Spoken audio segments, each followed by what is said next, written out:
What's up, Lock 22 Nation? It's your boy Gobo back again, um, with my good friend Dames, and we are here to speculate about the nature of pro football. So before that, address the elephant in the room. That's a turtle. But like, yes, I have been out of the office for a few weeks. I was suffering from a very serious illness, and I want to thank Major Tom and Dames and the rest of our Lock 22 crew for their compassion, for their ability to rise to the occasion and cover us in a trying time for me, to bring you guys as much sports entertainment as humanly possible. So thank you so much to my crew. Never been prouder to be part of an organization. But that being said, I am so happy to be back. So, before we talk about football, there are a couple of sad losses in the sporting world. Um, first, I want to mention Pete Rose, who I know Dames, you probably might want to throw in some things about this. Uh, love him or hate him, um, arguably the best hitter in the history of professional baseball. Um, may make the Hall of Fame, may not make the Hall of Fame. He did violate some rules, does not diminish his legacy as a player. But he has sadly passed away. And so at this point, we want to express our sympathies to his family, as well as anybody who was a Pete Rose supporter. As I consider myself to be, and James, I believe we're probably on the same page as on that one. Yeah, couple things I want to say. We have a video up on our page where people are dropping memories of Pete Rose, and it's just a little quick video that I did. Um, and check it out if you want to make a comment on there as well. We'd certainly appreciate it. The second thing I want to talk about is this man received a lifetime ban from the sport of baseball. Well, I realized that in his own words, he said, "What good is it to put me in the Hall of Fame once I'm dead? What good does that do to my family? What good does that do for the fans that supported me?" And well, here we are now. Um, After those comments were made a couple years back, I don't know if he was able to change his mind, but I certainly think the lifetime ban can now be lifted, and we should do the right thing. The man served his punishment. He died knowing he was not in the Hall of Fame. But we all know and look at him as a Hall of Famer, regardless of what he did. There's been plenty of players that make the Hall of Fames, the various Hall of Fames that have character issues. Let him in, put him in, do the right thing. That's all I have to say. And that's I agree with you. I do not condone his actions off the field. Um, but what you do off of the field should not determine your status as a player on the field. In most cases, I think there are a couple of exceptions. People like Aaron Hernandez or Ray Rice, things like that. People who do very violent and detrimental things. I think there's an argument for that as a character issue. But I think what Pete Rose did does not diminish his legacy to the point that he should be ignored by professional baseball. I'll even go one further with you, Gobo. O.J. Simpson, all of his crimes were after the fact. True. And he's a piece of shit and he's dead now, but it doesn't I mean, you couldn't go back and take him out of the various I mean, stuff. yeah, I mean, it's the guy was just a tour de force on the field for sure. it's And weird, but it's one of those weird like unwritten sports rules, I guess. well, But it's interesting. let him in, let Pete in. Yeah, I think it's interesting when you talk about guys like OJ Simpson. Like you can still go on Madden today and put OJ Simpson on your decades team. Like he hasn't been blackballed by the NFL, and he killed people. So, but aside from that, I want to um, steer the conversation to another sports legend who passed away, and this one's very close to my heart. Um, here in Denver, in the early '90s, there was not a lot to be hopeful for sports wise. Um, we I'm not I've never really been a Broncos fan, but this is right before the Rockies came. We did not have the Avalanche. We lost the Rockies hockey team. Like Denver was kind of a downtrodden sports market, and the thought of a championship was kind of completely, it was not something that the people of Denver would factor in. And then this young man from the Congo comes in. He's our first prolific big man. He could shoot, he could defend, he was huge. I'm talking about Dikembe Mutombo. Number 55. Every person I knew had that 7 foot Dikembe Mutombo poster on their wall. I had the pleasure of seeing him play several times when I was a young man, and the only thing that was more shocking than his size and stature on the court was his smile. And he was the kindest, most giving human being that maybe ever graced this sports franchise. And he loved basketball. He loved his country. He loved his teammates, and he was a great man. So, bringing tons of charity work to the Dominican Republic of the Congo, formerly Zaire, in one of their most tumultuous times in human history, still tumultuous times. He gave everything that he could to support his countrymen and the children of that country. And then he was always great to the fans, great to the media. He was funny. So I get emotional about it. I did not know him personally, but as a member of the Denver sports family, we lost a brother on Tuesday on Monday. Dikembe, rest well. You earned it, son. Um, that's right. And we will his 55 hangs in the rafters of Ball Arena, never be taken down. So God bless your memory, sir. Yeah, Mount Mutombo, 18 seasons, 18 glorious seasons. I think the pinnacle moment that I remember, Gobo, probably was one of your most finest moments. I was gonna One of say my low points. probably not a happy time for a Seattle fan. No. Yeah, but it lives well in my memory. We don't have the Sonics anymore, so I kind of had to let go of that history until they come back, which I am told every year that they're coming back. But Mount Mutombo, the I don't remember what year it was. It was in the 90s. It was 92 or 94, yeah, 93 or 4 or something like somewhere around there. The Sonics were really good and they got the number one seed. And of course, when you enter the playoffs, the number one seed plays the number 8 seed, which is the Denver Nuggets that season. And it was supposed to be a cakewalk. Well, I'm gonna post the photo right down here between us. It's a classic photo. It's the one that breaks my heart every time, but it's it's Mutombo holding the ball on the ground. Oh, I can't believe we beat the number one seed. right. I mean, it's very hard because especially like pro athletes, they keep a lot to their chest. Sports are a business, so it's you never really get to see raw emotion like that. And I don't know if I've ever seen another human being happier in any moment of their life than Dikembe was at that moment. Like he's just screaming in joy that they got that win. Yep. So Now I'm unbelievable. getting emotional. Let's move on. I was gonna say, God rest you, Dikembe. But we are here to talk about some football. Um, so we'll start out with a little college. My Buffs are 4-1. Um, Lots of people are speculating that it's like, does Colorado rebound, win the Big 12, get into the playoff, and make some waves? I don't personally think so. And I look at this team. Yes, we beat UCF. Great win. Good on you. Dion, he plays better in Florida for some reason. I don't know what it is. But if you look at that team, and I've said this before, it reminds me of like those old basketball mixtapes from the 90s. Did you ever watch those and one tapes of like the dudes at like the Rucker and they're doing like the the, Oh, the tomahawk jams and the whirlwinds and they're yeah. talking trash and those guys were so good at basketball, but none of them ever really made the NBA. None of them ever really, like had a prominent career in the pros. This is how I feel about the Colorado team now.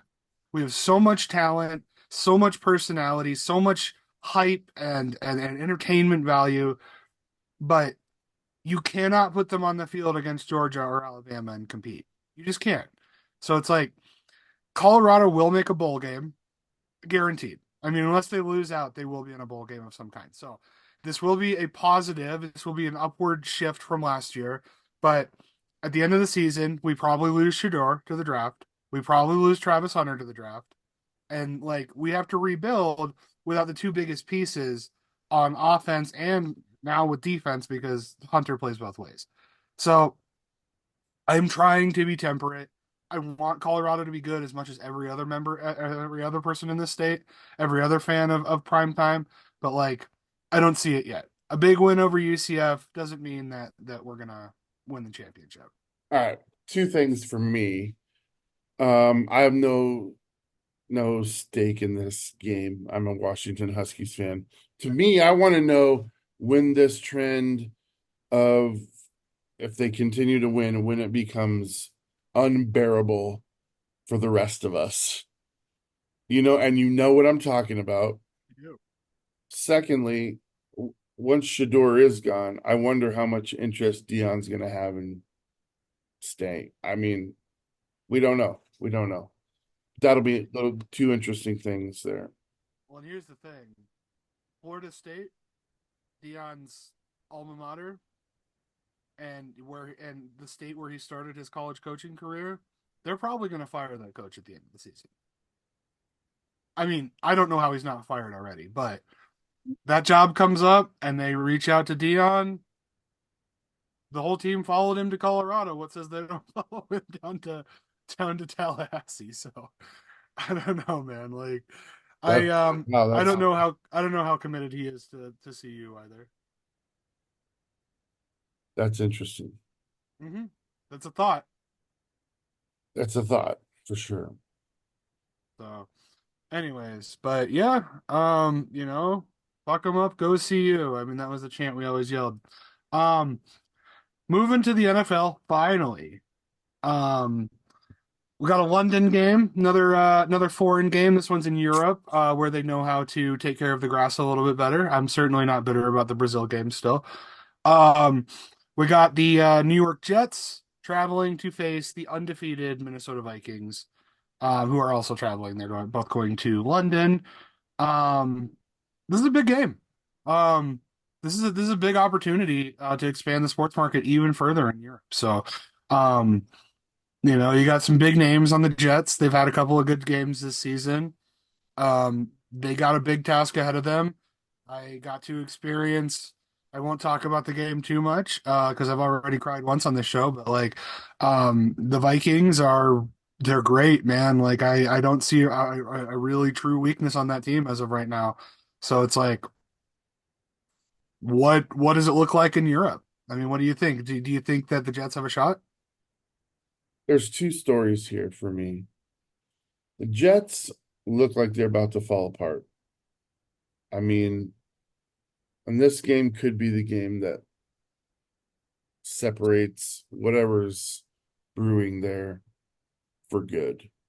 Um, it is clear to me that Aaron Rodgers doesn't want a coach. He wants to be the coach and the quarterback. And And the already owner, got players on the team saying things like, uh, I don't think we're doing anything. We're doing too little things on offense. We're not expanding our offense enough. But this is the problem with Aaron Rodgers. He's always been a winner. Let's be honest. And he's going to a team that's always been a loser. And now the losers are trying to tell the winner how to do it. And he's like, no, I'm not going to listen to somebody that has been a loser for 20 years. Why would I? And they're not going to listen to one guy because that's just not how organizations work. It's not. And so to me, this whole thing could blow up and it could blow up at any moment. Now that's the first thing. The second thing is the quarterback on the other side was drafted by the team on the other side. And if he was there, if they would have stuck with him for any amount of time, realizing that he was not the problem necessarily. The rest of the team was ass. They might be somewhere. I, I don't know. Right. It's So interesting this, to me. this you make an interesting point because I think that the two best playing quarterbacks in the NFL right now were fired by multiple other teams. So Sam Darnold is definitely one of those, and yes, I think that like he was not the problem, but he would have never succeeded in New York. And so to Aaron Rodgers' credit, if this was 2018 or 2016 or one of those like peak Aaron Rodgers years, he walks on to any team in the league, he's going to make them better. What the problem is now is Aaron Rodgers has the mentality of somebody who is that naturally talented and can do no wrong like he was in those earlier years. He is not that player anymore. He's still a great quarterback. He's still very talented. I've seen him on Hard Knocks. I've seen him make the throws. The issue is that he has let his attitude and personal problems and mental health deteriorate to the point that he does not care about the team's success. And that is a fucking cancer in the locker room. And that is why when the Packers got rid of him, I love Aaron Rodgers. He will be 12 will hang on in the rafters of Lambeau. He will be in the Hall of Fame. He won us a Super Bowl. I have nothing but love for Aaron Rodgers. I wanted him off the team. I wanted him off the team. And now that he is, and I have to watch another team suffer because of him, it's I thought I would feel joy, but I just feel pity, you know? Like I watch my friend Jails watch this game and have hope that he has this talented guy, and then it's like you watch Aaron Rodgers, hold the ball too long, underthrow guys, get sacked, and have that fucking hangdog expression on his face, like, oh, I just can't win with this team. It's like it is not the team. It is you. You're the leader. You make the team better. You make the team worse. Didn't Zach Wilson beat Denver twice? That's the thing. And it's like the Broncos they're not as bad as I thought they were going to be. They're still bad. They still have an untested rookie quarterback. They still have a dog shit offensive line. They have no receiver core. They have no running back. Like Denver is a marginal team at their very peak, and they go in to the Meadowlands, and you can't score one touchdown on them. You can't beat them when they put up 10 fucking points. Like, Dude, that's there's my no point. excuse. That's my There's no point. excuse. Mike Sulla is not a good enough coach to go in there at halftime and say, we're going to lose to a team that has -7 passing yards at halftime. He's not the guy that can do that because he's not putting them in a position where they can succeed. Well, and Robert Sala, there's a big there's so Rogers is a problem. Sala is a bigger problem. Robert, uh, whatever his first name is, I have no idea. Yeah, I think it's Robert. I think I thought it was Mike, but I could be wrong. either fucking way. The Jets coach. Um, he's like this is the thing. It's just like they have a losing culture. It's the same thing they have in Chicago. Like It's Robert. you, You're right. yeah. If you create a losing culture and you don't change that, you don't change what you're doing, you're going to continue on the same path. And it's really at this point, it's the problem with the Jets ownership and GM at this point because it's like you knew who he was as a coach. You've given him chances to prove himself. You don't fire him. You don't move on. You don't get a different system in there. It's on you. The Jets are going to get creamed in this game, in my opinion. I mean, if the Vikings go out and make a bunch of mistakes, I mean, any given Sunday, shit can happen. So it's like, I never count out any NFL team against any other NFL team, but this is a by the numbers game for Minnesota. They go out there, they play their game. There's no way they lose. Yeah. Von Miller, Yeah. another big Denver name, Super Bowl MVP. Um, ruin is the cause of the sad Packers picture by sacking the aforementioned Aaron Rodgers several times back in 2015 in Rodgers' heyday. Um, Suspended for breaking the code of conduct. What did he do? I don't know. I don't That's what I can't understand find. what he did. That's a pretty grievous penalty for a conduct violation. Personal conduct policy. I mean, he did he get arrested? That's the only thing that like would make justifiable sense. Or maybe he failed a drug test, but then it would be they'd be in violation of the substance abuse policy. Right. That's exactly. I don't know. I don't We'll know. we'll follow up, but I can't find anything. I see this is probably the end of his career. To be honest, I mean this is probably his last season, anyways. If we're being completely fair, because he's dealt with a lot of injuries, and it's just he's getting older. He's a position player. It's just those guys don't last very long. I think that he's kind of pushed it a little bit further than it was supposed to go. And I think that yeah, if he's got off the field issues now, I don't see him getting another contract. I could be wrong. I don't know. Me too. I mean, I mean, yeah, I never really know. You don't. I remember having the same conversation about Ben Roethlisberger when he got in all his trouble, and he came back and kept playing and made the playoffs a few times. So it's like you really don't know.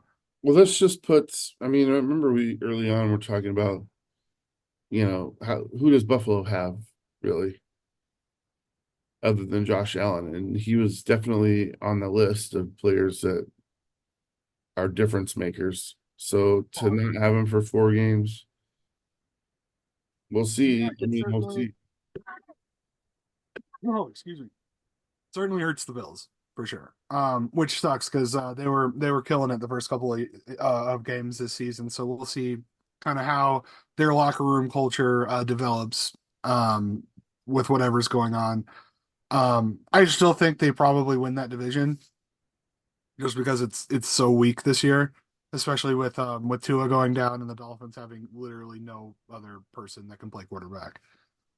Um, so speaking of agencies that have difficulty finding people who can play quarterback, the Raiders made a big blockbuster deal a few years back for my favorite wide receiver, Devontae Adams.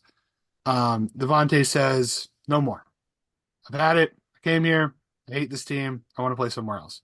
Requested a trade officially. 8 teams on his wish list. Doesn't necessarily he will go to one of the, mean he will go to one of those teams, but those are teams that he wants to put the effort in and win games. So thought maybe we could go through the list, see Well, the where he top two on the list are I find very interesting. The first one is the Jets. that's the one I found very interesting as well. That's his preferred choice. Second is New Orleans. Wonder why. Another guy that he's played with down there. And I don't really care about the rest of his list. The Chiefs probably need him more than anybody With Rashi with with Rashi going with down. their injuries. Yeah. I think the Jets is an interesting choice, and I understand it because he's friends with Aaron Rodgers. Um, and Rodgers took a couple other Packers receivers when he went to the Jets. He took Alan Lazard, and he took oh my God, his name is escaping me. The guy from Kentucky, he was a slot receiver. He has the big blue piercing eyes. I can't remember his name. I It's can't gonna kill me. either. I'm gonna get shit in the comments for it. He was a great Packer. Um, but yeah, so this is kind of like following the trend. Is like Rodgers has this impact on his receivers, and I understand why. The Jordy best time, Nelson? no, Jordy Oh, Nelson is very much a white person, but he did play for the Raiders as well. he had blue eyes. He did have blue eyes. Uh, oh my God, this is gonna kill me. Anyways, um, but yeah, no, the I understand why these receivers want to follow Aaron Rodgers. It's because you think about the best times in your career, and all of these guys are on downturns in their career. Alan Lazard, Devontae Adams, they're not producing like they used to, and they think about it, it's like, man, back in 2017, I was killing it. Why was I killing it? I had this guy throwing me the ball, and so it's an easy connection to make. I think he's wrong to want to go there now, but I understand why he thinks the way that he does. Um, and then New Orleans is interesting as well. I think that could be a really interesting pairing. I think Carr is playing pretty well. I think New Orleans is like on the cusp of going from mediocrity into like a contender. And I think that that piece maybe pushes them over the edge. So I really would like that signing for him. The other teams like Steelers, I don't think it makes sense. Commanders doesn't make sense. The Bills, maybe. They lost Diggs. They really need another marquee receiver. They got a couple of guys there. They're a contender, so I could see that signing making sense. Your Dallas. audio is going out. No. I can barely hear you at all. Oh shit. Okay, sorry. Is that any better? Shit. Okay. All right. Can you pause the recording? Yep. Um. Okay, So so we resolved some audio issues. We're talking about the Buffalo Bills. Um. this is interesting to me just because of uh the injuries that they have. The Rams, they're missing Puka and Cooper Cup right now, and they're relying on Tutu Atwell and Kobe Parkinson at tight end. They could certainly use the help, and I would love to see them get him because I do think he's on the downturn of his career, Oh, and absolutely. they'll be paying him way too much. I mean, if anybody, so the Raiders won a second round pick for him, which I think is fair-ish. I think that's fair, second round. Um, but like, who wants to inherit a multiple year contract with this guy is a bigger question. Because it's like, yeah, you take on the liability of if he doesn't pan out, you're going to eat a bunch of a salary cap. Um, so it's like I was looking at the list. There's a couple of teams that he requested, like Pittsburgh, Dallas, Washington, where it's just I don't see it. Um, I think the Rams would be interesting, and yeah, they are hurting right now. I don't know if they have the cap space. And I think that if I think about the Rams and how they like to develop players, second round picks are pretty important to them. So I don't see them making this deal. I just threw that in there because they need It'd receivers, be fun. and I'd love to see them make this mistake. Right. I yeah, it's like I would love to watch you know, like what if the Bears traded DJ Moore for him? Like I would feel so happy if that happened. You know, I don't it's not going to happen, but like yes, as somebody who likes to see the downturn of of the opposing teams, I can understand your perspective as well. The Chiefs I think is a good fit, just because yeah, with Rashi Rice going down, they definitely need a receiver. I don't understand how the Chiefs are 4-0 right now, but you know what, you know, they Taylor Swift's boyfriend's team has got to win games. Dude, I'm I'm over it. I vented when the time came. They could very easily have been 0-3 going into that fourth game. Uh, Whatever. Fuck the Chiefs. I mean, I don't get it. I really do like Patrick Mahomes. I think he's a great guy. I think he's a great for that city. He's a great competitor. That being said, for them to lose as many playmakers and contenders as they have and has made as many mistakes as they've had this year and still be undefeated feels a little funky to me. And I What do you say? like I said, they don't need your help winning. They don't. Let the games play out as it is as they are on the field. Mm-hmm. Mm-hmm. So that's a good segue. We're going to talk about not our broken hearts, but the broken bodies of the men playing in the NFL. We got some injuries. It is week 5, starting to get into the dog days of winter here in the NFL, and that means that you're going to have to start looking to the bench because these guys smash into each other moving very fast. And guys, when we compiled this list, we scraped, I mean, just the bare like what we have to bring up. I mean, these are like marquee There's players. a lot of Yeah, banged up people. yeah. Um, Dallas, Demarcus Lawrence goes to the IR. And Or the then Micah Parsons. So it's like two of their biggest defensive playmakers on a team that had such a prolific defense last year, who's struggling at 2-2 right now, um, is not making the offensive production that they're used to. Dak basically stopped giving a shit. Like he basically said in a press conference that he doesn't care about winning anymore. Um, this Dallas doesn't make the playoffs dude, because of these guys' injuries. the way to describe Dallas's defense is soft. They can't stop the run, and to have these two guys out on top of that, I mean, you take look out like Mika Parsons. I mean, yeah, you're taking out he's the bottom of their Jenga tower, man. He's the best player yeah, on the team. I'm worried. I'm worried for them, but not too much because I really don't like Dallas at Yeah, I all. mean, I hate Jerry Jones and that whole system down there. I like a lot of the players, but yeah, I don't. I mean, it's the Cowboys. They have the most obnoxious fans. They have the most obnoxious stadium. Like whatever. If they lose enough, maybe they'll fire Mike McCarthy. Probably not. Anyways, Kansas City. We talked about Rashi Rice goes down. Real shot to my fantasy team. Who lost by 3 points. After he scored zero by getting hurt on the first play. So that one hurt a little bit. But Ouch. I don't think that he got hurt just to spite me. Um, poor Carolina. Shaq, they lose Shaq Thompson.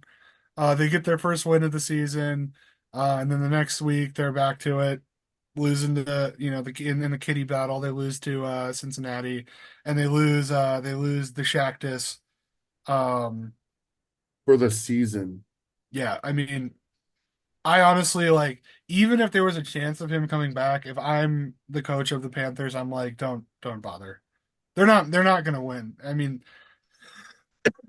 for them to make the playoffs would be the miracle of miracles at this point. So Agreed. no.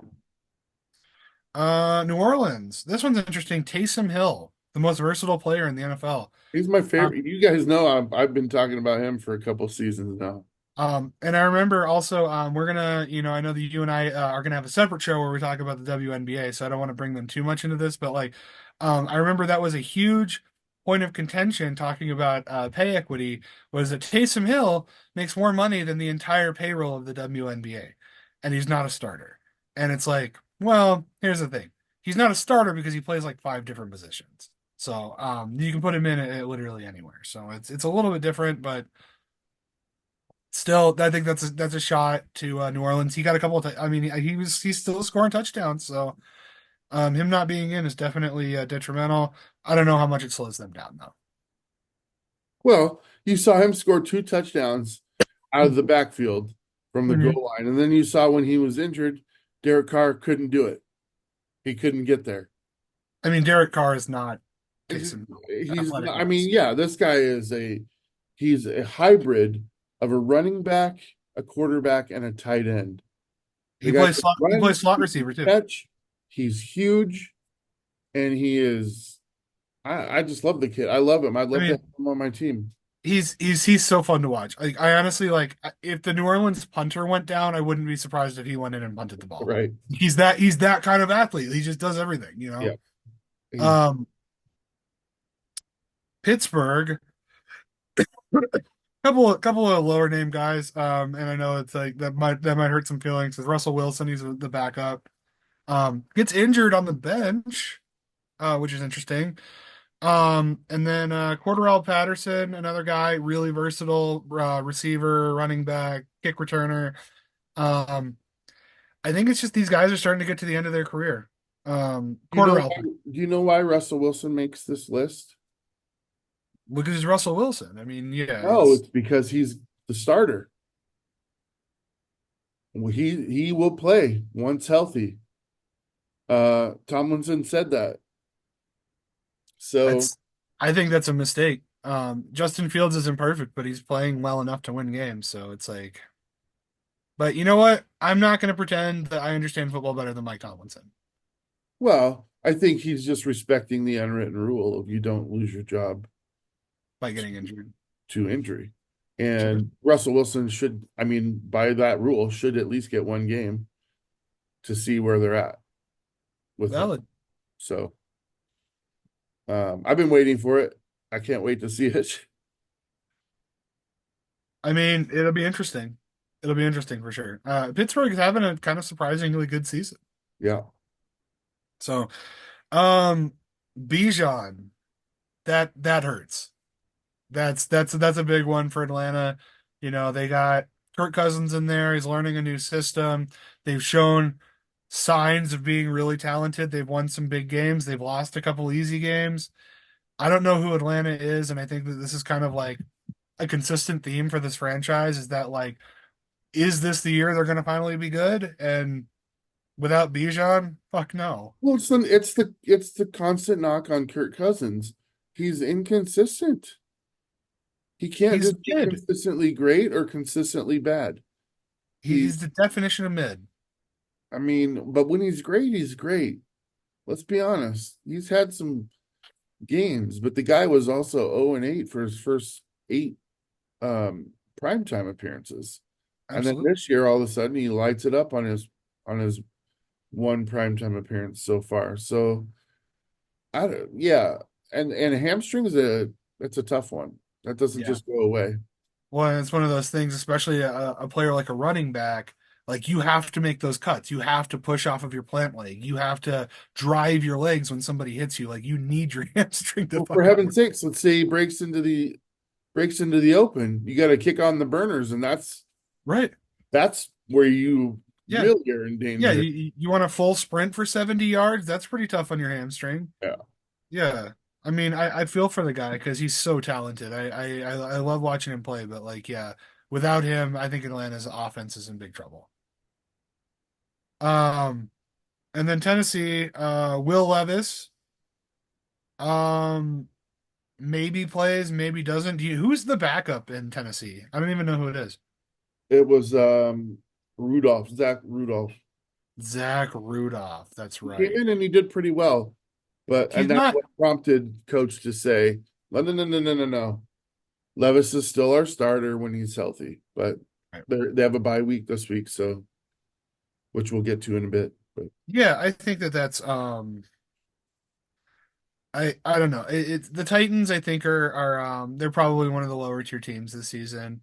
Um, they worked over their because who did they play this last week? Miami, Miami. Yeah, okay. So they worked over Miami, but Miami doesn't have a quarterback, so it's like it's hard to really judge them on the quality of that win. But I like Tennessee. I like that franchise. I don't know if Will Levis is the guy long term, but we'll see. There's a lot of great quarterbacks coming up in this draft. Um, buys. So ain't no lie, baby. Bye bye buys. first week of bye week. In the first week of buys, yeah. Yeah, So teams taking a break this week. Detroit Lions. They had a great game against your Seahawks last week. Um, yeah, I hope that they forget how to play football this next week. I kind of doubt it. The Chargers, another team that's kind of having a breakout season. They added a couple of pieces and they look pretty good so far. The Eagles definitely need a break because you could tell they were beat up last week and they need to.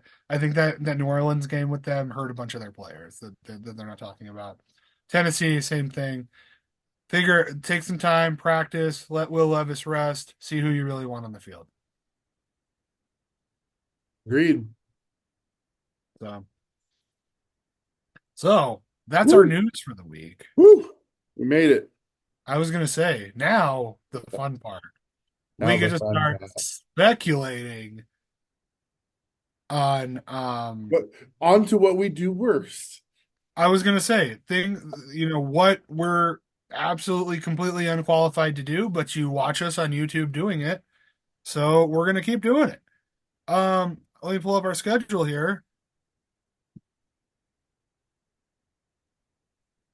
And so we start off down in the Delta Hub, home of Coca-Cola and Turner Field, Atlanta, hosting the Buccaneers. Um, so we got no Bijan. We got Tampa Bay coming recovering after their loss to the Broncos, looking dominant again. Baker Mayfield is maybe having the best season of any quarterback ever. But it's a primetime game. It's a rivalry game. I don't know. Is this a trap game? So I'll go first and speculate. I'm going to say Tampa Bay wins in an unnecessarily close win. I'm gonna say they take it 17-14. Couple of turnovers on both sides. Um, and yeah, I'm gonna say they win with a Younghoe Koo missed field goal as time expires. Ooh, I'm gonna note that. I've not been right about any of my No, prognostication. you certainly have not. I've been so bad, so I'm probably gonna be wrong on this too. Last time, but you know, it's a long season. If I was good at this, the show would be less entertaining. So You're right. People might actually watch if we were good at I, this. I know, right? We wouldn't want that. All right, I got dude, I don't like picking Tampa Bay. I don't know why, but they whooped on Philly this week, and that was all I needed to see to know that I think that they can beat an ailing Falcons team with a Cousins that's inconsistent and a Bijan that is hamstrung at the very least. So I got He's on the sidelines. 24-21 Tampa. I can't argue with you. All right. Going to jolly old London. Well, we kind of talked about this game already. Minnesota hosting the Jets in England. Do they feast on them like fries covered in peas and gravy like they do eat in England? Um, I'm gonna let you make our first pick on this game. Well, I will be up in the morning with my toast and jam and tea at 8:30, You gotta put beans on your toast. 7:30 for you. Yeah. That'd be awesome, man. Because I wake up like at 7:15. hmm I just sit there for an hour, like, come on, the football start or hmm 4 hours normally. Say, my girls get me up at 6:30 every Yeah. single day. So pretty gonna be awesome. Anyway, uh I I obviously think based at the top of the show that the Jets are about to implode, and I'm okay with that. Like I said, I didn't like the Packers when Aaron Rodgers was there. You and I are able to be friends now because he's not there. And I love Jails and I hate seeing him miserable, but I love seeing Aaron Rodgers miserable. And it's something he's done to himself to make me feel that way about him. So I got Minnesota 27-17. I No, think I think Minnesota could score more points, but not against this Jets defense. 27 is a lot for them to give up. I'm gonna say 31-10 Vikings win. And the only reason they do, Rodgers, 4 interceptions. 4 picks. 4 picks, two of them are housed. Whoa. Aaron Rodgers personally loses this game for the Jets. 2 pick sixes. Oh, I Two of love them. it. And then after the second one, Rodgers is going to be on the sideline yelling at either a coach or an offensive lineman. Here's my problem with that prediction. I love it. First of all, it's fantastic, but it seems to me that every time Aaron Rodgers and or Patrick Mahomes throw an interception, there's some kind of weird flag that makes it go away. That is frustrating. Probably more with Mahomes now, but yes. I mean, yeah, I don't disagree with you. I had the same criticism of Tom Brady when he was still in the league. But yes, no, the refs do like their narratives. But I think that Aaron Rodgers has kind of been written out of the script. at what point does officiating make the NFL kind of like the WWE? I don't know if it's that bad yet, but I Well, that's mean, what I'm saying. At there's what been a point? couple of times. Because I have some grievances about this Monday night game in Detroit. I mean, some big ones. And Mhm. I'm not the guy that blames the refs at all. But like, I mean, there's just shit you can't ignore coming down pretty hard I this mean, season. on everybody, like a lot Yeah, of teams. I mean, you have to understand this is also a Packers and Seahawks fan, talking about this where We're the not ever going to agree on this. It was a chaos. the fail Mary had huge implications It on did. that And, season. and I think the reason that it's still commented on to this day is because the call was made by backup officials. Mhm. That's the biggest crux of the whole Yeah. thing. Yeah, You can guys who argue were whether it's coaching a catch or not all day Division long, but two guys who were refing Division 2 college games, and then they go on Monday Night Football in the Packers and Seahawks, biggest stage in the world, and they fucked up. They fucked up so bad it ended the lockout. agree to disagree. We should make a video on that We where we could, plead we our could. case and let the people decide. That's fine. We could probably get the guys involved in the play at this Right. point. What was it? Because I know Golden Tate caught it or did, pretended to catch it, and then I think it was MD Jennings was the defender. Yeah. Yeah. Um, let's get those guys on and let them argue it. That's good. Um, but yeah, anyways, moving on to more current events and something that happened 10 years ago. Um, So you still can't get over. you know what? We're talking about refs fucking up. That's my best example of it. Um, Houston and Buffalo. Um, chicken wings or sweet Oh, Texas you skipped. barbecue. I don't Oh, think it's the same thing again. okay. Hang on. Let's see. What side are you on? You know what? You know what I'll do next week is I'll just send you the list that I have on the Okay. notes. That way, you know how I normally send you the notes. Yeah, yeah, I got you. I'll send the list in order. Yeah, I have. I mean, it's the 11 slate. Which game do you have first? Do you want to talk about? Carolina at Chicago. Okay, we can talk about Carolina and Chicago. All Let's right. let's talk about Carolina and Chicago, shall we? So we have you know, another place known for barbecue in Chicago, I don't know, hot dogs and heart disease. Um,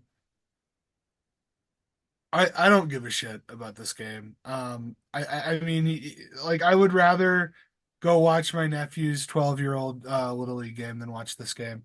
Um, it's both teams have no offensive line, no quarterback, talented receivers who will never touch the ball. They don't have good run. There's no running back. Both defenses are like marginal at best. Um, but Chicago wins 10-9, just like the Jets beat or the Broncos beat the Jets last week. Um, so yeah, I'm picking the Bears. So yeah, I mean it's a historic moment, but I think that they are like one iota better than the Panthers. Score. 10-9. All right. Hear me out here. The Bears, an organization that has been known to not have a great front office, has once again completely fucked themselves. Let me explain something to you. Okay? Matt Eberflus, I don't know if he's a good coach or not, but here's the problem. All right? You have a rookie quarterback that you drafted, and I'm going to get to that in a minute. When you have a rookie quarterback that you drafted, your entire focus needs to be on that rookie quarterback. It should not be about winning games or making the playoffs this season. It should be about bringing in your brand new quarterback and adapting him, molding him, shaping him, helping him in every possible way that you can. And Matt Eberflus is on the corner of losing his job. If he doesn't win games this year, he will lose his job. All right. And he knows this.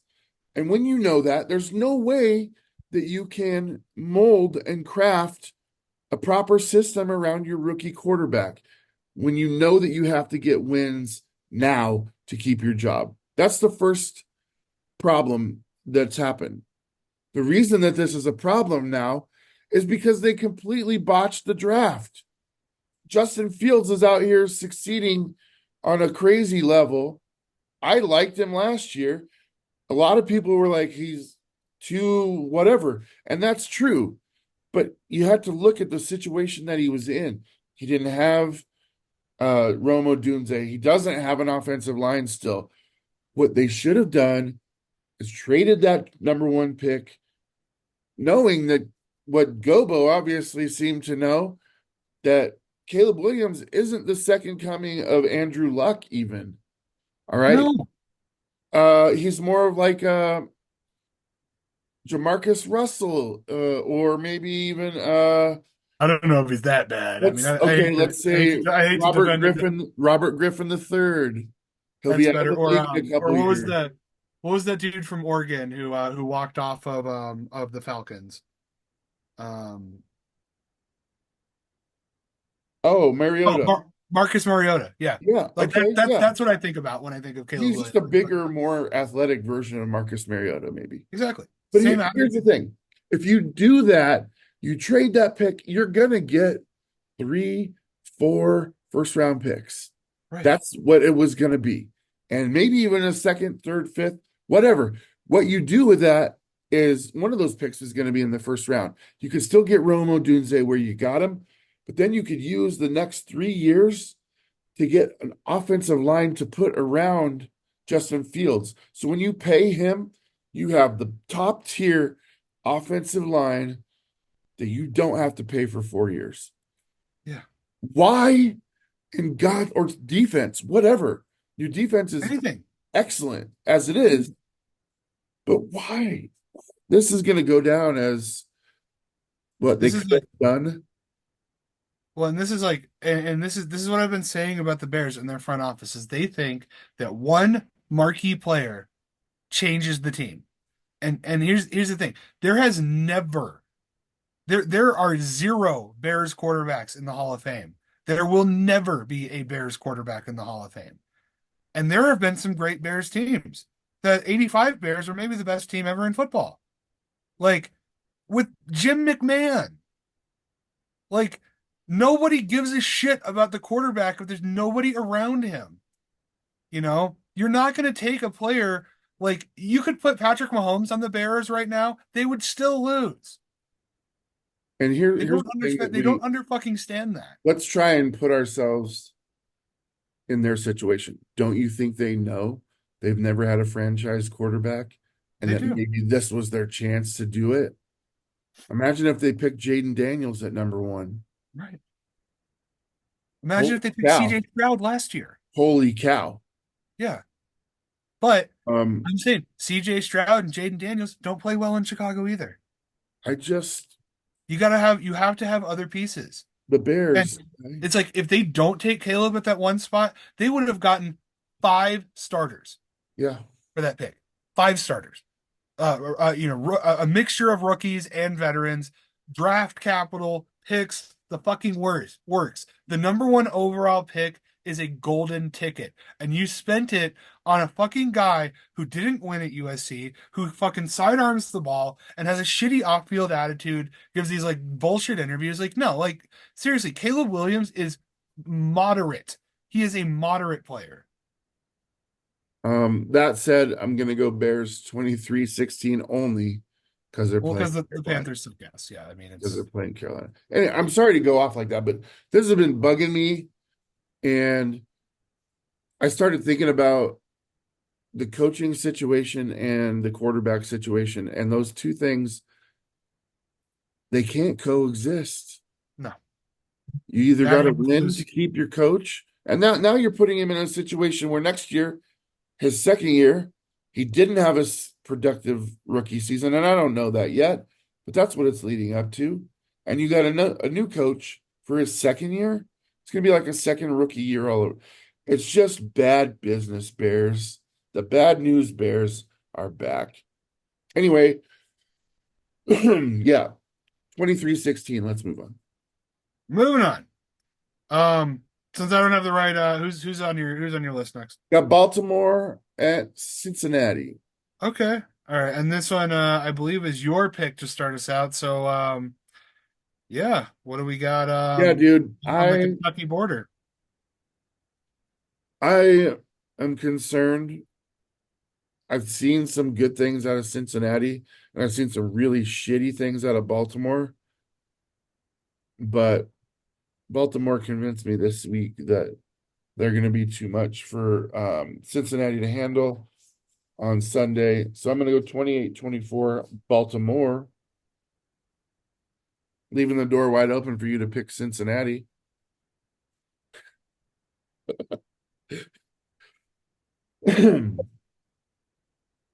It's like, see, we've been doing this show together for too long because you knew what I was gonna say. Yeah, no, I'm picking Cincinnati. Um, they finally got a win.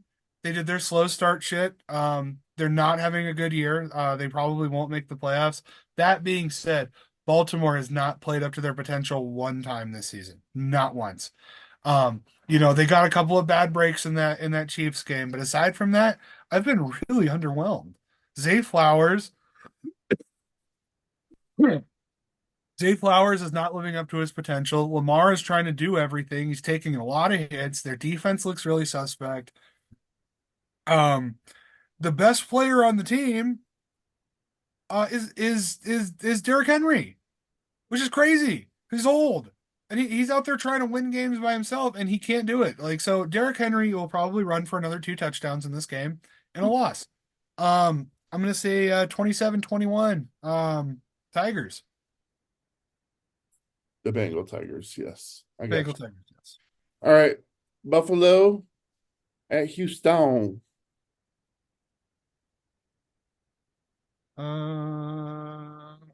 Oh, and I have to pick this one. This is a good one. I'm excited for this Dude, game. the slate of games, Yeah, like I said last week, you weren't here, but I said, man, the NFL scheduling, uh, it works sometimes. It works sometimes. dude, It it's really like they does. had a crystal ball all Yeah. year long. I've been No, watching there were some great games last week for sure. crazy matchups, and then the next week, it's like that's who they And then should it's just be. trash. Buffalo and Houston. I'm gonna say, phew, this is tough. This I is a haven't tough. picked. This is one of two games that I didn't pick ahead of time. So you're gonna take who I don't take. All right. Maybe I don't know. Makes sense. Talk me into it. All right. Josh Allen had kind of a down week last week. Houston had a couple of struggle games. They're both 3-1. These are both playoff teams. These are both probably division champions. CJ Stroud or Josh Allen. I mean, that's what it comes down to. Who's gonna make the less mistakes? I was initially going to pick Houston. I'm changing. I'm wearing a Texans jersey, so this hurts. I'm gonna take Buffalo on the road. Um, and this is gonna be a great game. This is gonna be a ton of fun to watch. Big marquee plays, big hits, great quarterback play. This is gonna be a playoff rematch. I think maybe Houston wins this game in the playoffs. Regular season, I'm taking Buffalo on the road, 37-34. Wow. It Um, was tough. boy, It was tough. oh boy, what do I do? I honestly, you put me in a situation here because I still think Josh Allen's the best quarterback in the NFL right now. What Next to he Baker Mayfield. what he's doing, right, what he's doing, and Geno Smith and Sam Gino. Darnold and Sam Darnold. Right. Those three are the top three, obviously. And Malik Willis. Right. Right. Um, just what Josh Allen is able to do. And I said it week one, as long as he's on that team, they're a contender. I mean that he's ridiculous, dude. It's ridiculous. So talented. Um, but he did have a bad game last week. Hmm. That said, CJ Stroud was near perfect last season, and he doesn't look like that this year. He doesn't look near perfect this year. I had a couple of bad moments for sure. Um, so if I'm looking at quarterbacks alone, I got to agree with you. But if I'm looking at the fact that I've won 3 out of the first 4 weeks, I mean, I realize that they weren't your picks, so I give you that. Okay. I give you that grace. You beat me the first 2 weeks. Uh, we tied the second week. Oh, we did. Okay. I won the first week. We tied the second week, and actually Tom beat me last week. Oh, uh-oh. And so yeah. Um anyway. Uh man, I will take Houston just to go on the other side of things. I don't I like mean, your game score. theory says you should. Yeah. I don't like your score at all. Um I think it's way too high. I'm gonna go 21-25,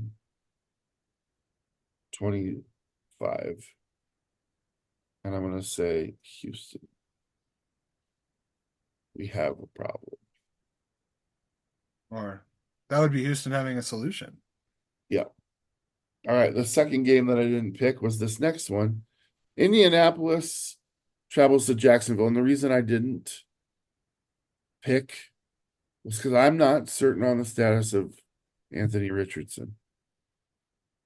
He left this last game with a hip injury. I'm going to pretend that he's playing.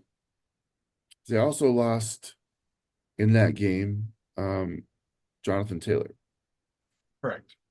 Oh, and they're already minus DeForest Buckner and another defensive. I got to pick Jacksonville, I but got you. I think I've left it open for you. On a normal. Yeah, I think that this one is kind of a toss-up. It's a harder pick than it seems. Indianapolis is a significantly better team than Jacksonville this season. Um, I don't Duval is in trouble. Like they cannot seem to put together a complete performance. And even with backups, I think the coaching is just so much better with the Colts. So um I think this one's close, even with backups, even at home, I still think the Colts take it. I'm gonna say 21-14. Um just not a terribly fun game to watch this one. Yeah, 21-17 myself. So I mean, I could see it. I could see. I mean, Jacksonville's not going to lose every game this season, but man, they need to play better. They look so bad the first 4 weeks. And I, I picked Jacksonville, but I'm not confident. I mean, Oh, I'm not confident I, in any of these I hope picks. that was clear. Yeah, like if I was confident, I would be, in a much nicer house that'd be gambling on. All right. Anyways, okay, who have we not talked We about? got Miami, New Miami, New England, England next. Miami, New England. Okay. Oh, and this one's my pick. Um, until Miami goes into free agency and gets another quarterback, I will not pick them. They're worse than every team in the league right now. Um, so New England, I mean they're bad. They're a bad team. But it's going to be that crisp fall weather up in Foxborough. New England's got a better defense than the Dolphins, and the Dolphins do not have a way I can see of scoring points. So I'm gonna pick New England. 16-3 at home. Um, Another boring game. And then either the Dolphins go and pick up a quarterback in free agency after this loss, or everyone gets fired. Or Tua comes back. He'll be Oh, eligible. He'll be eligible. Tua needs to he needs to go to the spa and rest that noggin, man. Like that He'll be watching that hit hurts my soul, man. Like, good Lord, that poor guy. Like, don't lead with your head. I mean, obviously he made a mistake, but good God, that looked like it hurt. dude. I'll be honest with you. Of the three previous, this one looked like the least. I mean, it looked bad, but it was the least bad. And what you really hate to see is just him take a normal hit, like like Troy Aikman did at the end. Just take a normal hit and be like, "Oh God." Yeah, and it could end his career if he Yeah, comes back quick on a neck injury. look at end his life. Oh, you could die. Yeah, I mean, you could Damar Hamlin and die in the field. Yeah, like, but So yeah. which Yeah, nobody wants. I'm with you on this one. I got New England 19-14. I just, man, I hate to do that, but they don't have a capable backup quarterback. I think they got uh what's Yeah, his I don't remember the kid's name. I saw him play a couple of times on Red Zone, and I was just like, "Good God, this dude is not NFL caliber." Like he reminded me a lot of like watching Johnny Manziel, where you're just like, "This guy has no business Tyler being." Huntley, is it? Yeah, Um, Tyler Huntley. Tyler Huntley, yes. Tyler, I'm going to be the assistant coach at a high school football team next year. Huntley, yes. Um, last morning slate game. The Washington name redacted are hosting the Brownies and Dick Touch Guy. Um, I believe this is your pick. Yeah. I know who you're going to pick, and I am going to Dude, agree. I'm super happy that I realized early that's like week one that Washington is gonna be legit.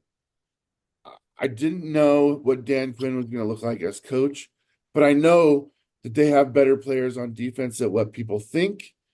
And I know that, they've drafted pretty well under the radar the last couple of years. I didn't hate Sam Howell, and I think that he could probably play some ball there too. But let's be realistic. Jaden Daniels is the talk of the town. He's the toast of the NFL right now. He's CJ Stroud all over again this season. And the Bears are going, God damn it. God, we could I have had know. him. Like, how do you miss every single time? They're the Angel Reese of drafting. They've punted one time in the last three games, scoring in the 40 burgers the last two. Of course, I'm going to pick Washington against a shitty, shitty Cleveland team. I've actually got it 34-22. Right. Washington. I honestly like I cannot agree with you more. Washington has proven to me over the last three weeks that they are a contender, not just a contender. People should worry about them. If you get into a playoff game, Washington could win that division. You know, you could be playing in Northern Maryland in December against a red hot rookie quarterback. Week one, I had them finishing in the division second, and I may have underestimated them. You may have. Because the if the Eagles don't get their shit together and start winning some quality games, Washington could sneak this division away. Yeah, they win this game. I think they win it big. Watching the Browns, I think that the Browns have their defense, which is the most consistent thing about that team, has been really suspect the last couple of weeks. Myles Garrett is having a lot of like issues keeping his composure on the field. He's committing a lot of penalties and shit. If Myles Garrett doesn't get under Jaden's skin, they have no chance of winning this game. I don't think he does it. Uh, Commanders win 41-17, garbage time touchdown. They keep rolling. Man, I will officially be a bandwagon fan if they get 43 games in a row. You know, I don't have a Redskins jersey yet, so and I love that color scheme. Um, all right, afternoon slate. Who do you have on first? Denver, Denver and Vegas. Vegas goes to Denver. Yeah. Okay, so a Devonte Adams-less Raiders against a inability to get first downs or complete passes Broncos team. This is another game. It's a rivalry game, huge rivalry. I can't tell you how much people hate the Raiders here in Denver. Um, I don't really see a scenario where the Raiders win this game, but I mean, maybe a tie. I don't like this game at all because I don't trust the consistency of either team. Like this is like It was the hard the for me to pick. the least bettable game. I think that Denver creates a great home atmosphere, and I think the Raiders have a lot of young guys. Devontae wants out. Max Crosby's dealing with injuries. So I'm going to give the edge to the Broncos and their terrible new uniforms. Um, we'll say 13-7, another really unremarkable game. Sean Payton's face gets even redder than it did last week somehow. Like turns into like just like a purple man on the sidelines. He's Coach Grimace. But the Broncos still get the win. Yeah, man, this was hard for me to pick.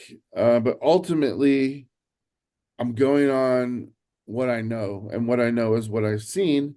And I just saw this Denver defense go into New York Meadowlands and keep Aaron Rodgers, first ballot Hall of Famer, off the touchdown board. So I don't really care what's going on the other side of the ball. If they can muster points of any kind, I got Denver winning this 15-14. I mean, we made different points, so we came to the same conclusion. So the Broncos will win a boring fucking game. Okay, who do we got next? Why didn't we just say that? I know, right? Who's next? Oh, Arizona at San Francisco. This this one's hard to pick. This I'm glad that you have to make the first pick on this. I'm Because not. I don't know who to pick on this game. Well, this one's simple for me, man, because both teams are in my division.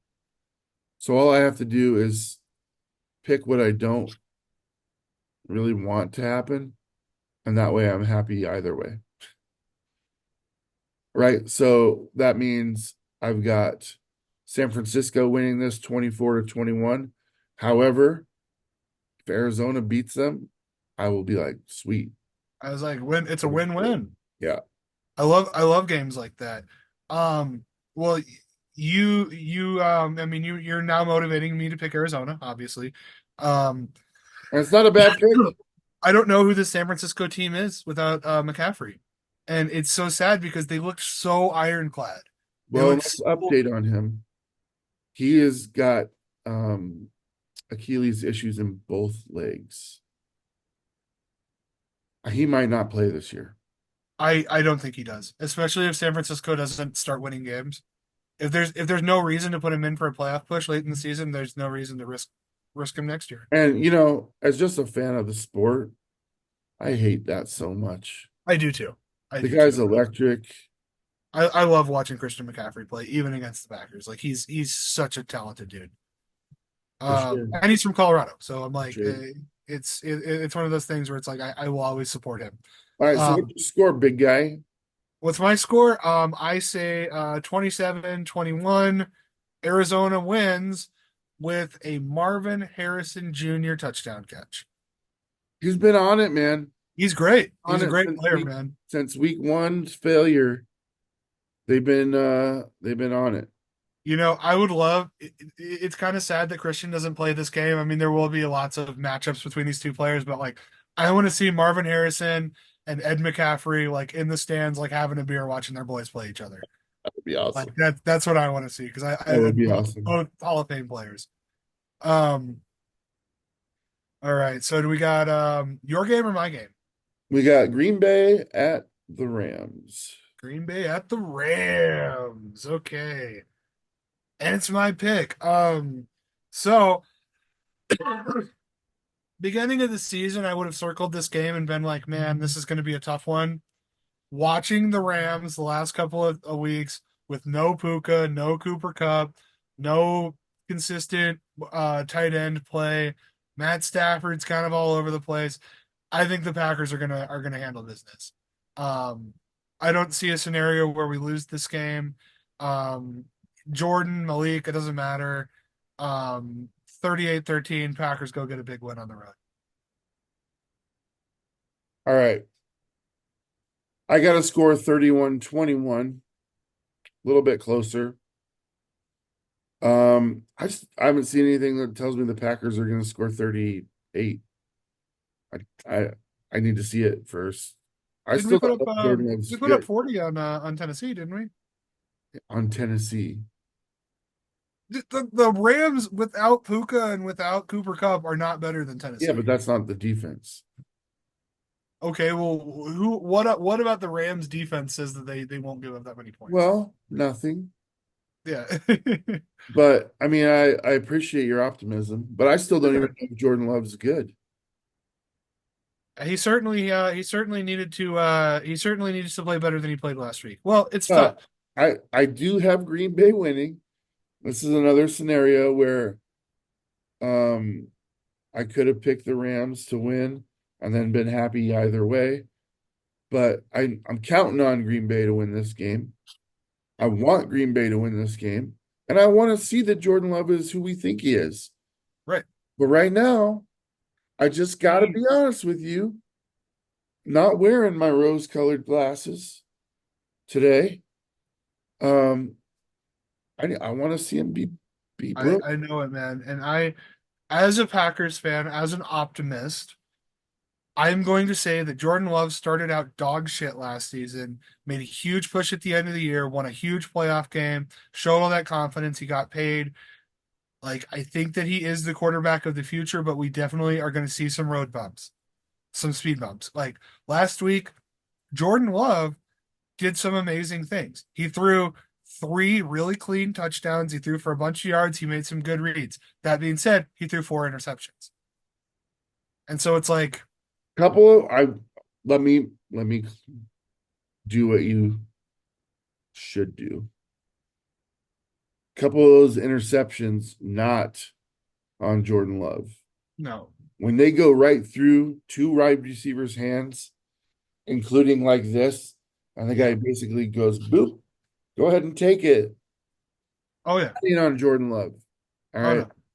I was at a I was at a local bar here owned by a very Christian family, and they did not appreciate the language I used when that play happened. So I did have to make a couple of apologies. But yes, that is frustrating as a Packers fan to see. We still have a very young team. We lost a nail biter. We win that game if we don't make mistakes. I think Two kicks, and you win that game. right, and we missed two kicks with a rookie kicker. So like it's funny. My fellow one of my Packer fan friends texted me. He's like, "Isn't it weird that we're having a harder time finding a kicker than a franchise quarterback?" Right. And I'm like, "That's the story of the Packers, man." I uh I do want to bring up one last thing about this team. Um, I really, really appreciated your TikTok video this week. Um, who didn't appreciate it was about 500 Viking fans who all let you have Oh, it. I saw him. I saw him. I do read the comments. Yeah, and that's fine. It is my job to entertain, and You it do is a good my job job at it to because I tried. I'm just like, are you Detroit fans worried at all? You should be. That's all I I have. mean, it is my job to be to make predictions. I'm not always right, and that's okay. If I was always right, I would, yeah, like I said, I'd be at a in Caesar's Palace in a stateroom gambling on football every single day of the year. Like the fact of the matter is I don't know. And the Vikings, they are not who I thought they were. They're a damn good football team. They came in and in that first half, we looked completely out of sorts. So yeah, I was wrong. That's fine. You can talk shit to me in the comments. I love it. Well, I just directed everybody here That's because fine. Yeah, come here, yeah, watch our shows, man. yeah. Tell us how wrong we are on all of these games. Like, Please. because and when I make a wrong prediction, you get to dunk on me in the comments because I have the balls to make a prediction out loud before the game starts. Yeah. So do it, man. I fucking love it. I love it. I love that you love football enough to talk shit to me. I love the term dunk on me. Dunk it, man. Like Moisturize this bitch. no, I fucked up. I made a mistake, you know. But it's cool. You know what's great? We have another game this week, and we get to try again. That's the beauty of sports. That's right. And there'll be equal amounts of shit talk, I'm I sure. know, especially if I'm wrong again. Yeah. All right. Okay. Ooh, this one. I'm very interested to hear your opinion. I don't think we're going to differ much. I wish I could argue with you on this one because I love arguing with you about the Seahawks. But Sure. Well, here's one thing you're about me and taking on the the G-men. Seahawks. I don't have any delusions of grandeur. All right. When I made the Geno Smith joke earlier, I was clearly making a joke. That No, I said, he's pretty fucking good. Uh, I mean, seriously, I have no problems. He is not our problem right now. Not that we have a problem. On Monday night, we were missing four of our front seven starters. yeah, And that's the difference in the game to me. That and a DK Metcalf fumble and a really, really egregious no call in the end zone on DK Metcalf. That that was was, pretty bad. what are you doing? Like, I don't mind if there's contact at the end of the, especially like with under 2 minutes, you have the unwritten rule if you don't call it. But if it's that obvious, and I don't think anybody would argue them making that call, that's when you know it's a foul. But anyway, we're not talking about that game. We're talking about the G-Men coming to town. I can't wait to get, speaking of TikTok, you guys need to follow us on TikTok because there's so much more content there than we can give you here. The reason for that is just the amount of views that we get. It makes way more sense. I have started putting some of our videos up here on YouTube, and I may continue to do that if it means something. And I love it. I love the amount of engagement we're getting on these formats now. We've really just started to try and promote this show after 3 years. So thank you guys for every like, every share, every subscription. It all helps us. But back to this game. Can't wait to hear what Jazz has to say. Oh my He's going God, to say some that's. delusional stuff. It's going to be amazing. And Oh yeah, you thought my video was delusional. I'm Let's see hoping to what dunk Jazz on has to him pretty say. hard um, come Monday. Now, the Giants are bad. They're a top three pick in the NFL all all year long. They're going to get a top three draft pick. Maybe one, maybe two.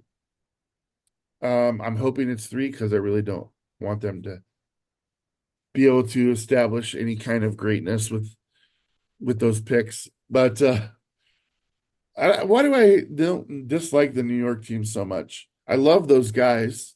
I know Love they're great Jackson. guys, but I no, I love. get it. The New York teams are very hateable. They're very hateable. They really are. And it all starts with like, why are you giving Daniel Jones that much money? Why is the coach down on him for a year and now he's their starter with no questions asked? Is Dable a good coach? I don't know. I'm not seeing anything great out of this team. They're coming to Seattle, which is a difficult place to play. The team there is better than anybody thought they would be under Mike McDonald. I still have questions about the defense. I don't know if those four guys are going to be back. Um, but what I did see, and this makes a huge difference. Okay, Seattle has great corners. They have a great defensive backs. Okay, period. But they got a little bit exposed with Jared Goff going 18 for 18. That's a record. Imagine that. He pitched a perfect game, really. And that included catching a touchdown. What is problematic here is when you don't have those four guys that were injured, pass rushing and putting the pressure on them, then you kind of see what you really have as a defensive backfield. And maybe it's not as good as we thought when we don't have the pressure from the front seven. So I'm waiting to see how all this shakes out. Mike McDonald has presided over the number one defense 2 years in a row before coming here. I expect to see some of that before the end of the season. It's a little early to say that by week 5. I need to see it, but we're 3-1. We're still in control of the division. We're still being in control of the division after we beat the Jesus out of the Giants 35-21. And I'm giving them 21 I was just like, because of our that is suspect. gracious. That is gracious, sir. Yeah. Um, Here's the thing. I don't know why I hate the Giants. I don't know why. I really don't. Michael Strahan is a gem of a human being. Um, Lawrence Taylor, the best perimeter rusher that's ever played the game. I mean, well, maybe. I mean, definitely from the linebacker spot. Um, I ran into the girl who played Icebox in the Little Giants at a convention a few years ago. Super nice. I don't know why I hate the Giants, but it's because they make decisions like paying fucking Daniel Jones. Like, here's the And thing, not Saquon. right? And they let Saquon walk, who Saquon is a fucking all-star this year. He's going to the Pro Bowl. He's going to be the best halfback in the league. The Giants are going to be great next year because they're going to get the first overall pick and they're going to take that Brock Ewers kid from fucking Texas who is a superstar. So, something to look forward to. Malik Neighbors, Brock Ewers, that connection is going to be scary in the NFC East. Not happening this year. Seattle wins big. I'm saying 31-0.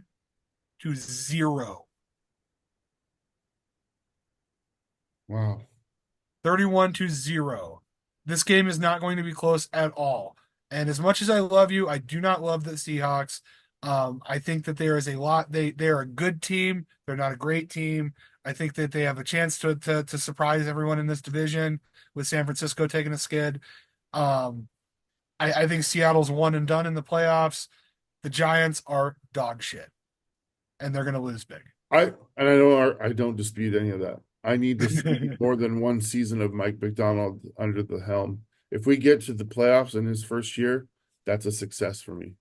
No, I agree, and I think you will. Because we both had Seattle third in the division We did. We when that did. started. I did not anticipate Christian McCaffrey getting injured in the first week either. So, you know what? Here we are. And the Rams, yeah, they lose Puka and Cooper Cup. Injuries open the door, man. You guys could win the division this year. I think you guys are likely to win the division this year. Now, I mean, yeah, 5 weeks makes a big difference. Okay, Sunday night football. If this was 1976, I'd be so excited for this game. Cowboys, Steelers. So with Under Jack White. the, under the bright lights. Um, fucking, I mean, yeah, we got Russell Wilson. Does he play? Does he not play? No Micah Parsons, no Lawrence. Um, Dak Prescott is basically completely checked out. Mike McCarthy's a shitty coach. Mike Tomlin's a good coach. Steelers win. I don't fucking score. I don't care. 27-17. All right. I got Dallas 28-18. Okay. I mean, it's possible. It's whatever team makes more mistakes is going to lose. Dude, I do think Pittsburgh's defense is, I mean, they're all there. I mean, they got what is it Watt. They got TJ Watt. You're never out of it when you got that guy on the line. He's a motor, man. He's so good. He is. It's like him and Max Crosby, man. It's just like you can't block him. You just can't. You have to run the ball to the other side. Well, and Aiden Hutchinson's becoming one of those guys too, pretty quick. Aiden's a star too. Yeah, he's a little smaller. Oh, he looks Um, like a baby. no, he is. Well, I mean, But compared to if you look at like TJ Watt as I'm wearing his brother's jersey, um, the guy is a monster.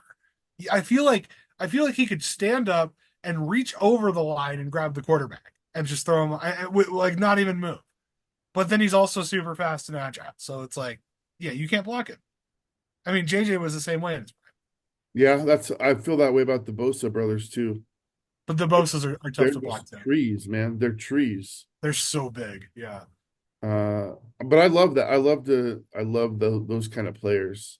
I do Uh, too. They're fun to they're watch. just fun to watch. I mean, Yeah. I mean, big defensive plays are so exciting. And these guys, they're defensive machines. So, but you have Dallas winning. Why? I don't know. You know how I've been about Pittsburgh. Yeah. I I think I did this to leave it open because I'm not locked in that Pittsburgh's absolutely going to win this game. And I know that Dallas needs to win this game to stay in the hunt. Pittsburgh really doesn't need to win this game to stay where they're at. I mean, it's I don't want to call it a trap game either because when you look at these two teams on paper, Dallas should win this game. They should win. Absolutely. But They've there's not been so many playing. games that Dallas should have won this year on paper. Yeah, they've not been playing up to what's on paper is the problem. Yeah. And I think there's just enough wonder about the quarterback position in Pittsburgh um that it's intriguing. The whole thing's intriguing to me. So we'll see. I'll certainly eat the crow if I need to on I don't think this is a crow eating game. I think it could really go either way. I this is one where it's like, yeah, like I said, whoever makes the least mistakes is gonna win. But yeah, either way.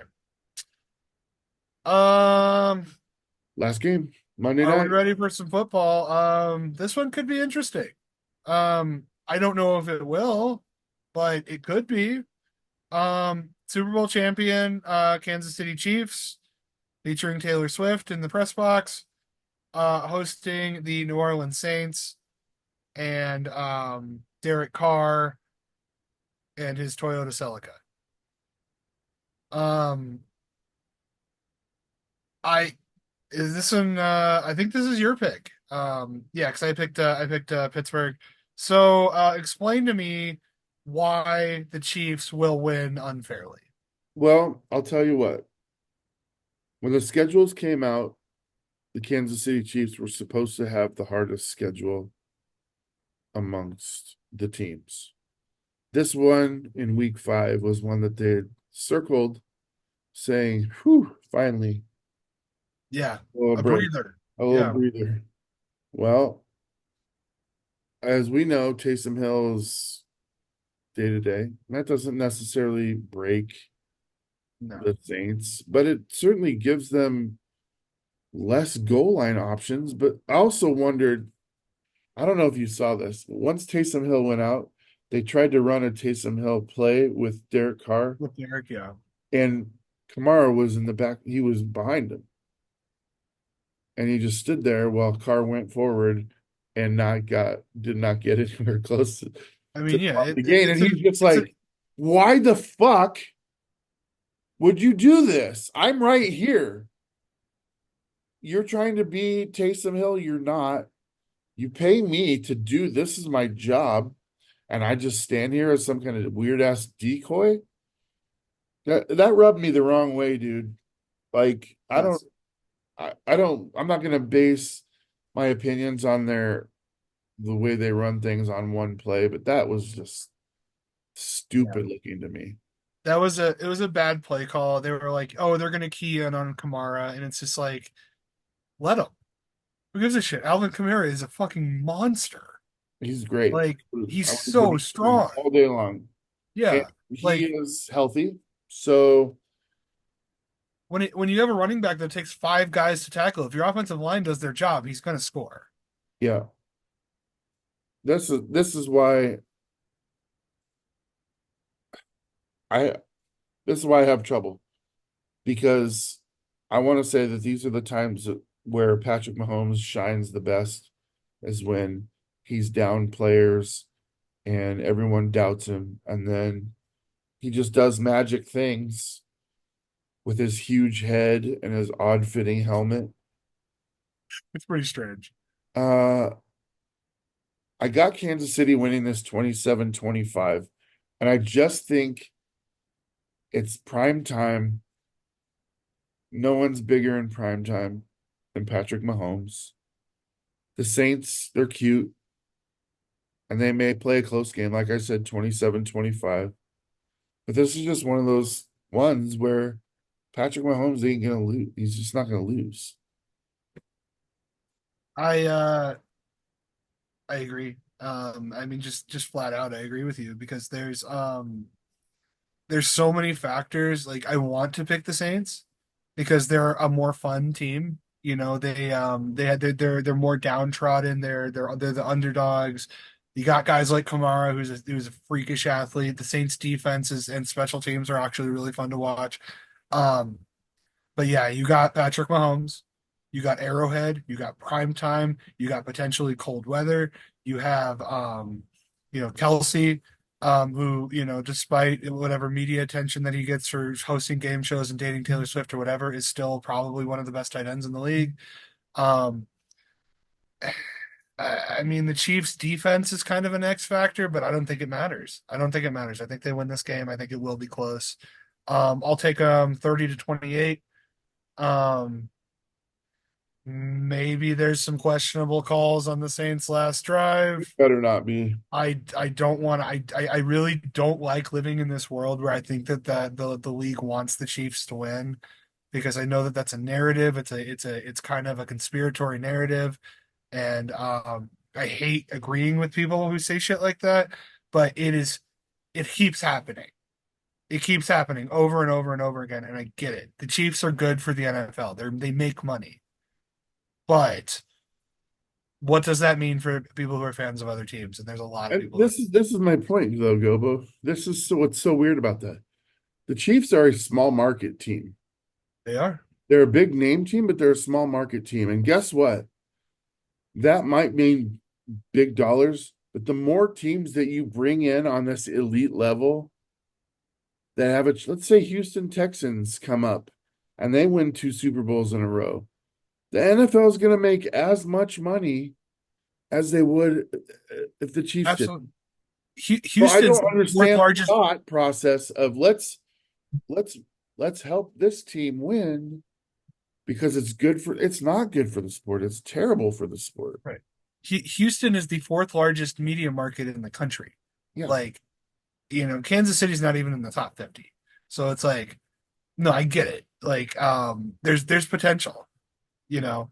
But the reason that I tend to believe that the Chiefs made it on their own merit is because teams like Chicago, who keep making these like huge moves in the draft and continue to fail over and over and over again, where the Chiefs, nobody really knew Mahomes was going to do what he did coming out. And so he is a special player. I don't want to say he's the best quarterback to ever play. He's still got a lot to prove to get to that level, but he is on his way. Just one more So, point to make. Do you remember when around 2013, 2014, when Seattle was at its predominant the place? Legion of Boom, I The Legion remember. of Boom, Mhm, Marshawn Lynch, Russell Wilson. The mhm. NFL was not losing money when Russell Wilson's jersey was the number one selling jersey. Marshawn Lynch has had to be in the top five. And you had people tuning in because crazy people like Richard Sherman were just ripping people's heads off after the Oh game. yeah, This was not Richard. a money losing effort. When even that's a small market team that's way the farthest team from any other team, and they were still making billions. So just let it. I mean, I'm not Right. saying this is a conspiracy, but if that is a thing, it doesn't need to be a thing. That's all I'm saying. No, and the I think that this is where Roger Goodell is a really bad commissioner. Is he doesn't understand what makes teams popular. Not only was Seattle so popular back in the day because they were really talented, but because they had those personalities. They had Marshawn Lynch grabbing his dick as he jumped in the end zone every time. They had Richard Sherman screaming about Michael Crabtree after a win. Like Richard Sherman could, like, I mean, we talk about professional wrestling. If he didn't play football, he could have been a professional wrestler and would have been great. He's that athletic and that much personality. Fuck yeah, he would have been. He made way more money playing football, but like, yeah, like the personalities are what people come to see. They want these big, exciting teams. Like the mid 2010s Seattle Seahawks was an exciting team, you know, and the Chiefs, like, they're good. I mean, I like Patrick Mahomes and Travis Kelce are exciting players, but aside from that, like they're kind of just a run of the mill team. So I don't understand the why they're such media darlings. Andy Reid's super likable.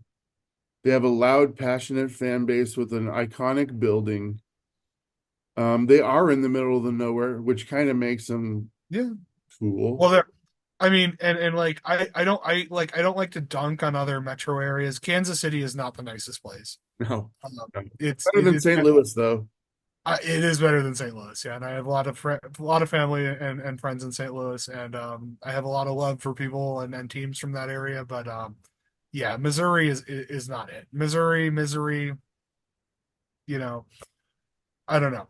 Either way, yeah, I don't get it. I hope I hope this is a fair game. That's my hope. Because I don't like the narrative that the Chiefs are just given everything, but it is hard to deny the level of circumstance around And you their. can't love it as a Chiefs fan. It's got to be driving you nuts. You want to win fair and square. You don't want to have these I wins mean, be tainted. I don't know because it's never happened to me as a Packers fan. I can't say that. Um, I have seen the Packers eliminated from the playoffs during competitive seasons twice due to bad calls. Um, and so it's hard for me to say that if I was on the other side of the fence and being like, oh, well, the Packers won, but wasn't really fair. Like, would I care? I don't know. I can't say that because I've never experienced it. All right. Well, I'll give you a perfect example. I was on the winning end of the fail Mary, which is the second time we brought it up in this show. I I don't did. necessarily love claiming that victory, even though I believe it was a catch. It doesn't matter. It still has that taint on it. Mhm. So it's not a fun subject to breach, no matter what Right. position I take on it. It's just and that's I got to feel that Kansas City feels that way when someone says, "Well, you guys should have two more losses." How do you I really? guess there was the Des Cottick game as well, but we didn't Yeah. win the Super Bowl that year. Anyway, good discussion. What do you guys think? Yeah, Let us know in the comments if you will. We love to read the comments. We love all engagement with you guys. absolutely. And that's our slate. That's the NFL week 5, man. Man, it is flying by. I It love is football so flying much, by. man. It's my favorite time of year, man. It's just like the days just melt away.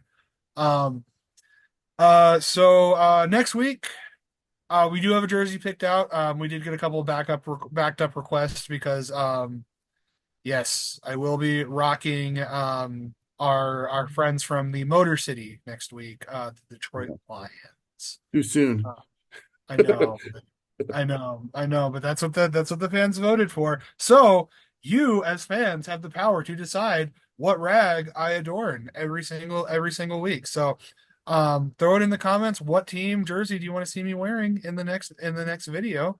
And I'm getting to the point where it's like, yeah, if I don't have the jersey, I can usually find one by the time the show comes to air. I have a couple of jersey resources around town here, but I do have like 19 of the 32 teams already. So like, there's a good chance I have one. Like I had a Lions jersey already. So Good to have you back. I know, man. It's good to be back. Anyways, thank you, Lock22. Make sure to like, share, subscribe. Check us out on TikTok, which is way more fun here because the videos last for a minute and a half rather than an hour and a half. And we still say all the crazy, ridiculous shit you love and are wildly inaccurate in our predictions. So come on down to TikTok, comment about how wrong and stupid I am because that just pushes our algorithm harder. And, but we still love you. Um, God rest you, Pete Rose, Dikembe Mutombo. Um, Check out the slate of games this week. We got some really good games. Once again, we thank you for your time and attention and your dedication to this show and channel. We do truly love every one of our fans, regardless if you love teams that we hate. I'm talking to you, Bears fans. Anyways, farewell. We'll see you next time.